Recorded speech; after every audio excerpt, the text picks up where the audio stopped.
an original story narrated exclusively for Love Written in Silence. The rain falls softly on the stone steps of Caraway Hall as Nell Caraway stands motionless in the doorway, her hands trembling against the fold of her apron.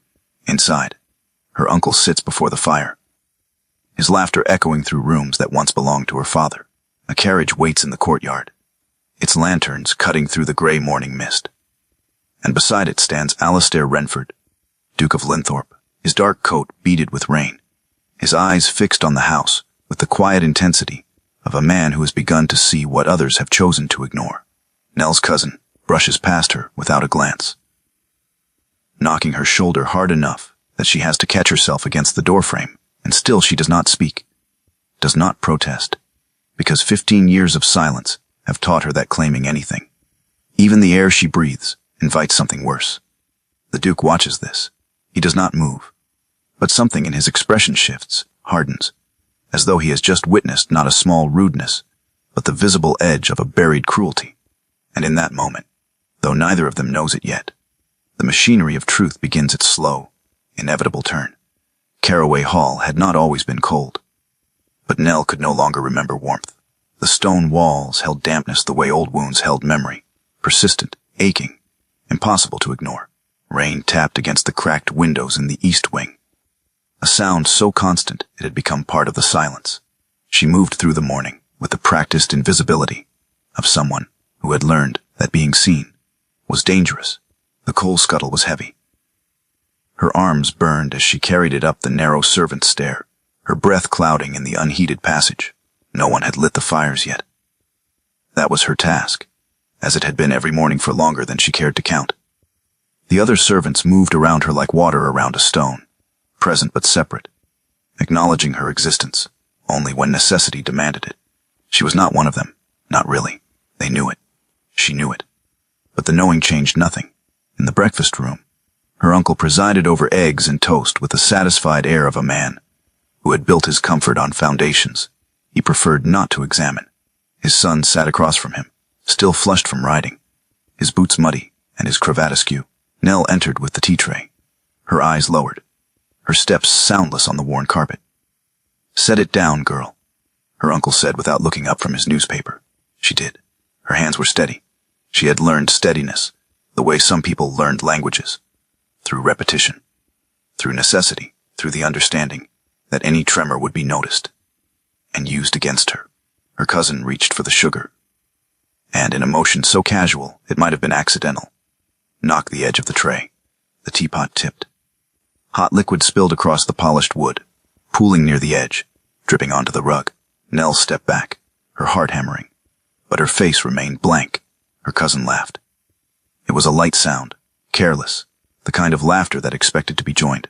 Her uncle glanced up, his expression mildly annoyed, but he said nothing.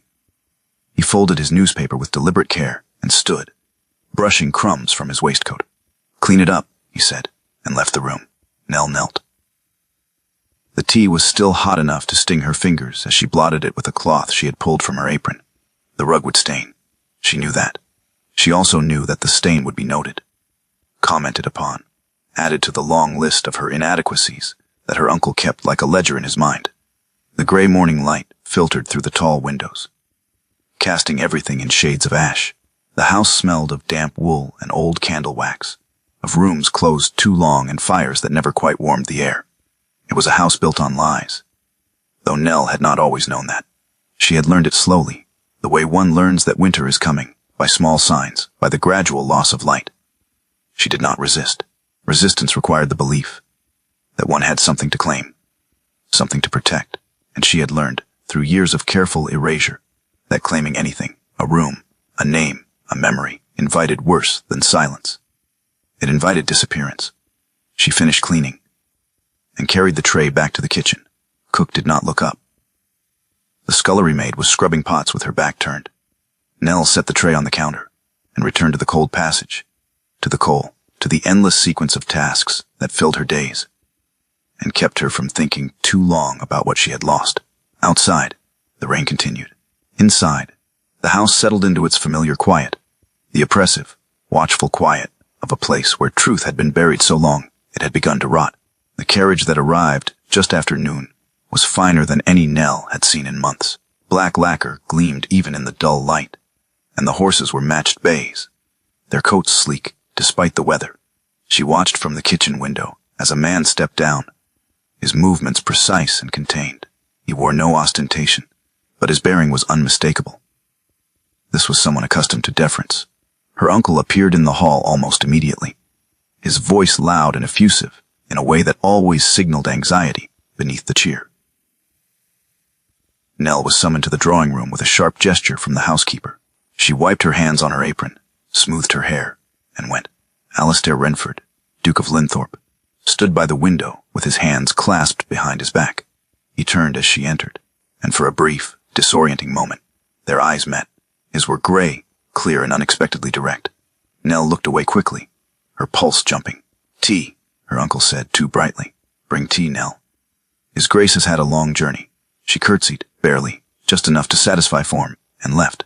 In the kitchen, she prepared the tray with hands that wanted to shake, but did not. She did not know why the Duke's gaze had unsettled her. Men looked at her, or they did not. Most did not. She had become very good at being unremarkable.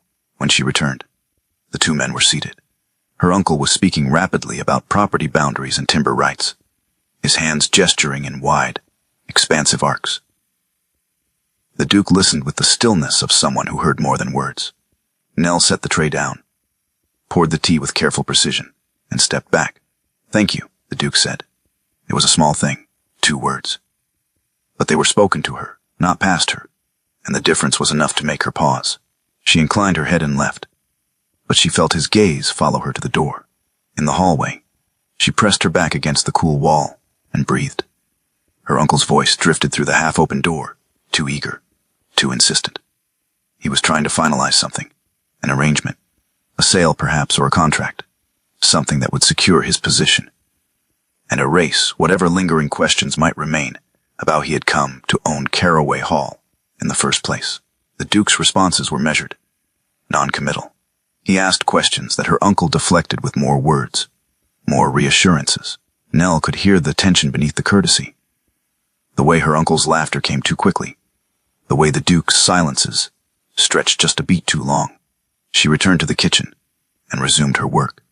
But throughout the afternoon, as she scrubbed floors and carried water and laid fires in rooms that never seemed to warm, she thought about the way the Duke had looked at her, not with pity, not with desire, with something else. Recognition, perhaps, or curiosity. It unnerved her. She did not want to be seen. By evening, the Duke had requested access to the estate's account books. Nell overheard this from the hallway, where she was trimming candles. Her uncle's voice took on a strained quality, pleasant but tight. Of course. Though I'm not certain they're in any state for review. The steward has been rather lax. I would still like to see them, the Duke said. His tone was polite, but it did not bend. Her uncle offered wine. He suggested a tour of the grounds, despite the rain. He spoke of a dinner planned for the following evening, of neighbors eager to meet his Grace. The Duke accepted the wine, but repeated his request. Finally, her uncle relented. "Nell," he called, his voice carrying the particular sharpness he used when he wanted her compliance without question. "Fetch the ledgers from the study, the ones in the locked cabinet." She appeared in the doorway. Her uncle handed her a small brass key without looking at her. "Be quick about it." The study was in the east wing, the closed wing. Nell had not been there in years. Her uncle kept it locked, claiming the rooms were unsafe, the floors rotted, the ceilings unstable. But Nell knew the truth. The east wing had been hers once, and her uncle did not want her near the things that might remind her of that. She walked the long corridor, her footsteps echoing on the bare floor. The air grew colder as she moved deeper into the house. Dust motes hung in the dim light from the single window at the hall's end. She stopped before a door she recognized. Dark wood, brass handle, a small scratch near the lock that she had made as a child, dragging a toy horse too carelessly. Her hand trembled as she fit the key into the lock. It turned with a reluctant click. She did not hear the Duke approach. She only realized he was there when he spoke, his voice quiet and close enough to startle her. "Forgive me. I did not mean to intrude." Nell turned. He stood a few paces back, his expression unreadable. She should have curtsied. She should have excused herself. Instead, she stood frozen, the key still in her hand, the door half open. "I was told to retrieve the ledgers," she said. Her voice sounded strange to her own ears, thin, uncertain. Of course, he did not move. "May I?" She did not know what he was asking permission for. But she stepped aside. He pushed the door open fully. The room beyond was thick with dust. Furniture sat shrouded in pale cloth, ghostly and still. The shutters were closed. But thin lines of gray light slipped through the cracks, illuminating a child's sampler on the wall. The stitching was uneven, the letters crooked. N.C. Nell felt the air leave her lungs. The Duke stepped inside, his gaze moving over the room, with the careful attention of someone trained to notice details. He saw the sampler. He saw the small desk, child-sized, its surface still marked with ink stains. He saw the narrow bed, the faded quilt, the wooden box on the shelf. Whose room was this? He asked. Nell's throat closed. She could not answer. She wanted to leave, to run, to disappear into the cold corridors, and never be found. But her body would not move. The Duke turned to look at her. His expression was not unkind. "You do not have to tell me," he said quietly, "but I think you know." She did, she knew. But knowing and speaking were not the same thing. He waited. The silence stretched, filled with the smell of closed rooms and old wood and the faint, ghostly scent of lavender that had once hung in sachets by the window. Finally, he nodded, as though she had answered after all.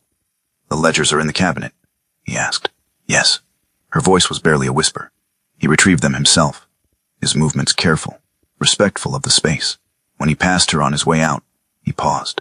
"Thank you," he said, and then softer, "I am sorry." She did not know what he was apologizing for, but the words settled into her chest like stones, heavy and real. The days that followed took on a strange, suspended quality. The Duke remained at Caraway Hall, working through the account books in the library. Nell brought him tea each afternoon, as her uncle instructed. At first, she set the tray down and left without a word, but gradually, almost imperceptibly, things began to shift. He thanked her by name, not girl, not a dismissive nod. "Thank you, Nell." The first time, she nearly dropped the tray. He asked her small questions. Whether the fire needed stoking, whether the rain had eased, whether she knew where a particular document might be filed. They were not intrusive questions. They did not demand intimacy. But they acknowledged her presence in a way that felt foreign and unsettling, and against her better judgment, welcome. She began to linger, first to adjust the fire, though it did not need adjusting, then to clarify a date when he asked aloud, more to himself than to her, about an inconsistency in the accounts. She answered quietly, and he looked up, surprised, then nodded his thanks. One evening, she was in the scullery, long after the other servants had retired. A single candle burned on the narrow table, and in its light, she read. The book was old, its cover worn smooth by handling. Poetry. She had found it years ago, hidden in a drawer in the east wing, and she had kept it close ever since. A small, secret thing that was hers alone. She did not hear him until he was in the doorway. She looked up, startled, and moved to stand, to curtsy, to offer some explanation for why she was sitting idle when there was always work to be done. But he raised a hand, a small gesture that stopped her. He glanced at the book, then at her face, and something in his expression softened. "I will not disturb you," he said, and then he left. Nell sat in the flickering candlelight, her heart pounding, her hands still gripping the book. He had not mocked her. He had not questioned her right to rest, to read, to exist as something other than a servant. He had simply acknowledged her and left her in peace. It was such a small thing. But it cracked something open inside her. Something she had kept sealed for so long she had forgotten it was there. It was the handwriting that changed everything. Alistair had been cross-referencing household expenses, tracing discrepancies that nagged at him like splinters under skin. The accounts did not align. Payments appeared for services never rendered. Dates contradicted themselves.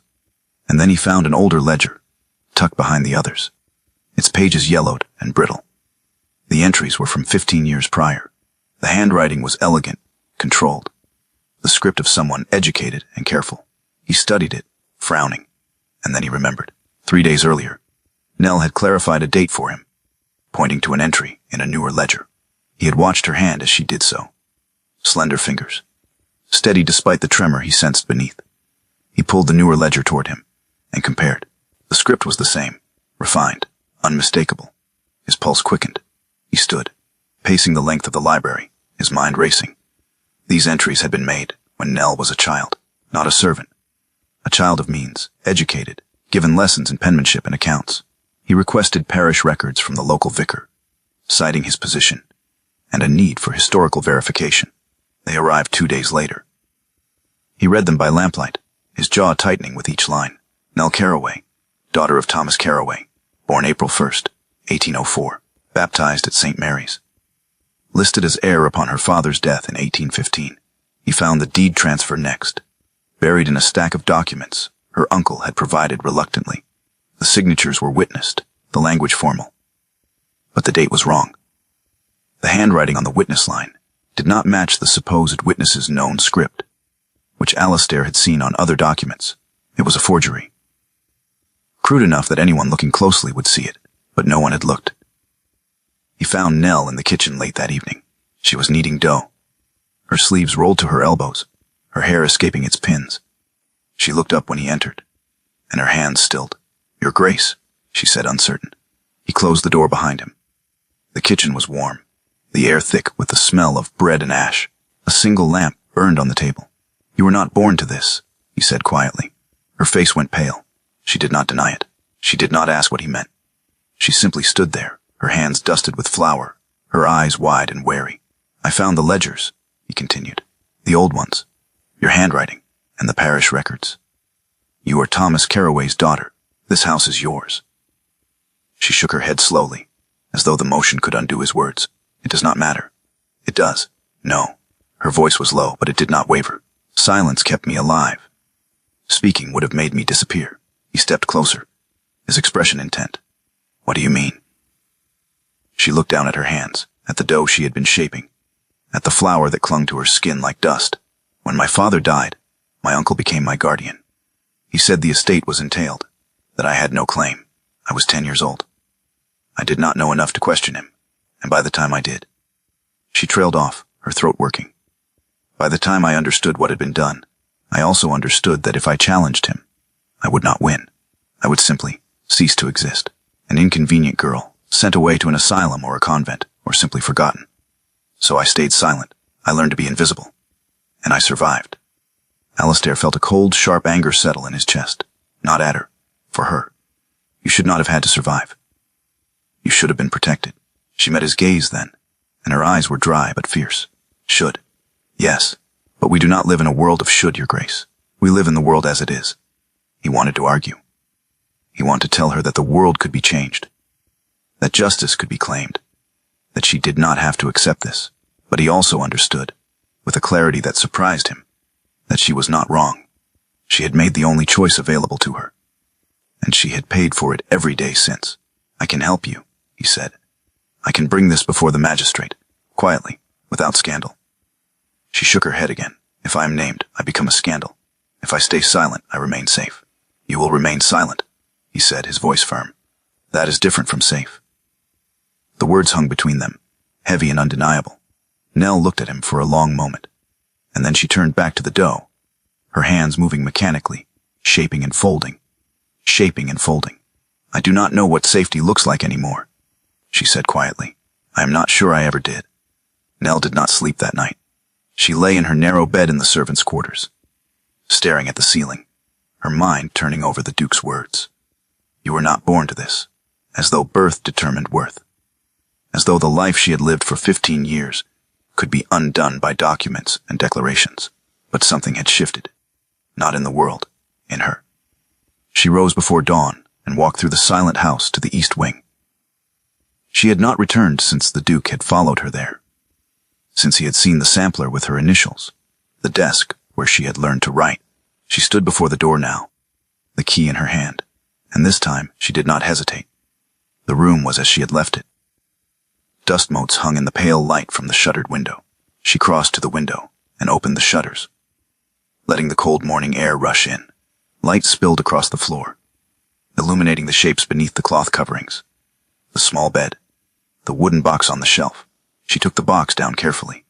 It was plain, unadorned, but she knew every scratch and dent.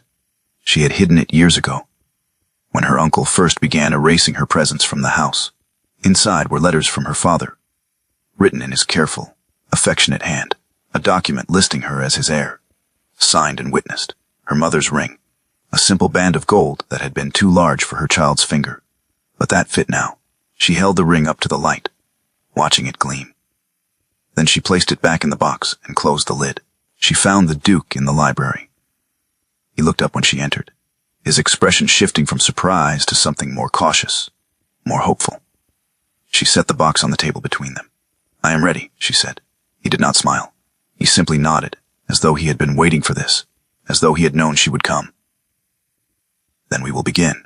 The cost came swiftly. Alistair broke the contract with her uncle publicly, citing discrepancies in the estate's documentation and a need for further legal review. The decision cost him a lucrative alliance and the goodwill of several county families who had expected the arrangement to proceed smoothly. He accepted the cost without complaint, but the rumors were harder to bear. They began the village and spread through the county like frost, whispers that the Duke was too familiar with a housemaid, that he had been deceived or bewitched, or was conducting himself in a manner unbecoming his station. The rumors did not name Nell directly, but they circled her like wolves, patient and relentless. Her uncle became coldly hostile. He no longer addressed her at all, and his son grew bolder, cornering her in the hallway. One afternoon, with a sneer and a threat muttered low enough that no one else could hear, Alistair intervened. He happened to be passing, or perhaps he had been watching, waiting for something like this. He stepped between them, his presence enough to send her cousin retreating, with a muttered curse. But the damage was done. Nell could feel the eyes of the household on her, the weight of their judgment, their confusion. She had become visible in the worst possible way. That evening, she found the Duke in the library and told him, in a voice that did not waver, "I will not be saved as your charity case or your romantic symbol. I must be seen to stand on my own." He looked as though she had struck him. "I'm not trying to." "I know what you are trying to do," she said, "and I am grateful. But if I am to reclaim my name, I must do it as myself, not as someone you rescued. Do you understand?" He did. She could see it in his eyes, the way his jaw tightened, the way he nodded slowly. "I understand." They did not speak for days after that. Nell moved through the house as she always had, invisible again, though the silence felt different now, heavier, more deliberate. Alistair worked with a local solicitor, a man of quiet competence who asked few questions and kept meticulous records. Together, they gathered documentation, the baptismal record from St. Mary's, her father's will, filed with the county clerk, witness statements from villagers who remembered the Caraway family before Thomas's death. An elderly housekeeper came forward, her hands trembling as she gave her testimony. She had been dismissed when Nell's father died, sent away with no explanation and no reference, but she remembered the night, the tutor, and the uncle had rewritten the terms of guardianship the night they had told the child that her father's wishes no longer mattered. She was such a small thing, the housekeeper said, her voice breaking, and they made her smaller still. The case was brought before the county magistrate in a private session. No public spectacle, no dramatic courtroom scene, just a quiet room, a long table, and the slow, methodical machinery of justice. Nell was called to speak. Her uncle's solicitor attempted to discredit her, suggesting she was confused by grief, that her memories were unreliable, that she had been well cared for, and had no cause for complaint. She sat with her hands folded in her lap and answered each question with calm precision. Yes, she had been given food and shelter. No, she had not been beaten, but she had been erased. Her name had been taken. Her inheritance had been stolen.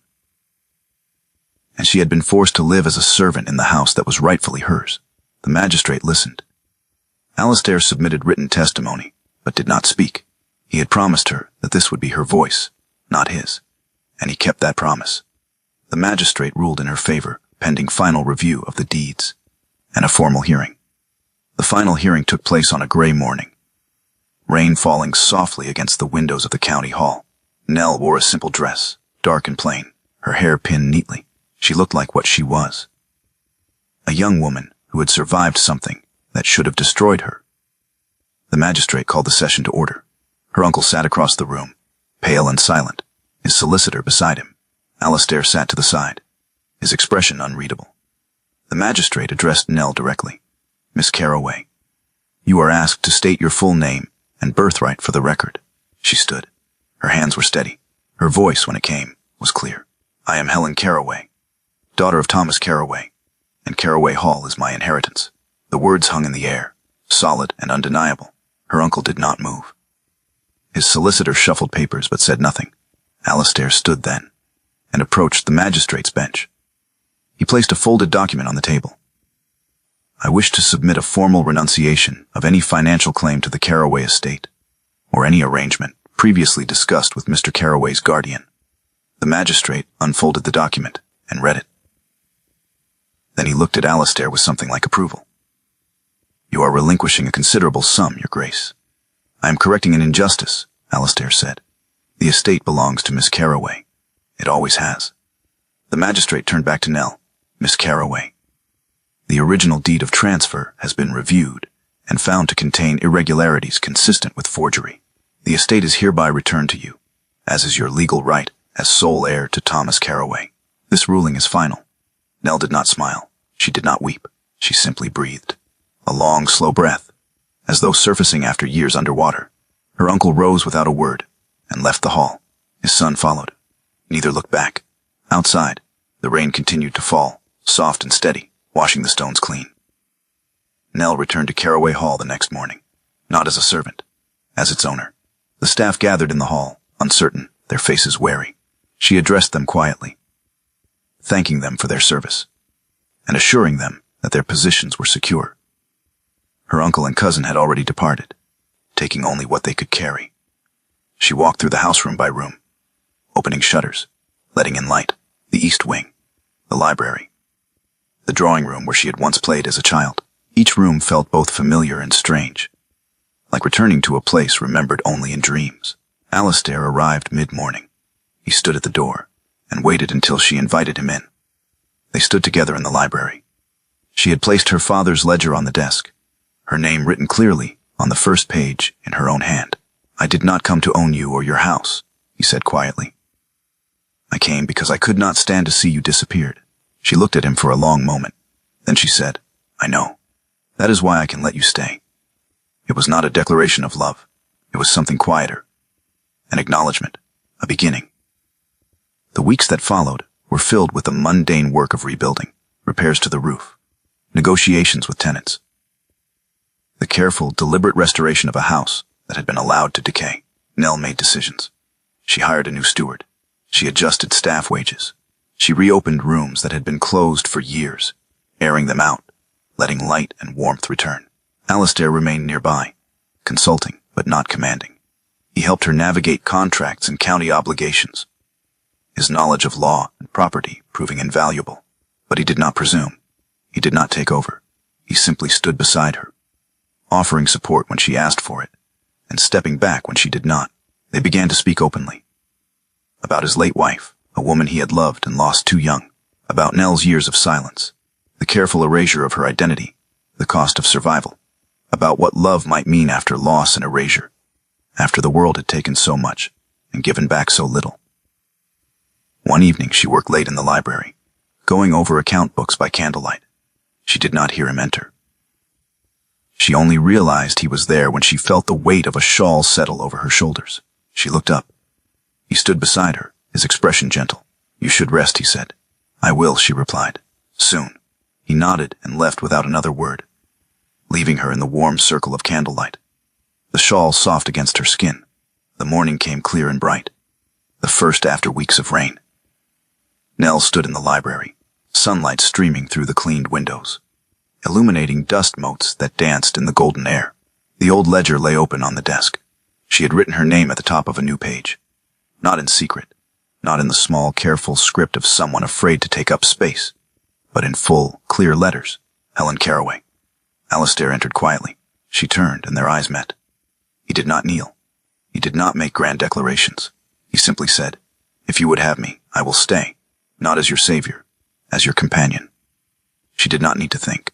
The answer had been forming for weeks, in small gestures and quiet moments, in the steady rebuilding of trust, and the slow recognition of what they had become to each other. "Then stay," she said. They did not embrace. They simply stood together in the light. Two people who had chosen truth over comfort, justice over convenience, and each other over the easier paths they might have taken. On the windowsill, a candle stub rested, the one she had burned the night before, working late, reclaiming her life one page at a time. It was spent now, its wick black, its wax pooled and hardened, but the morning light was bright, and it was enough.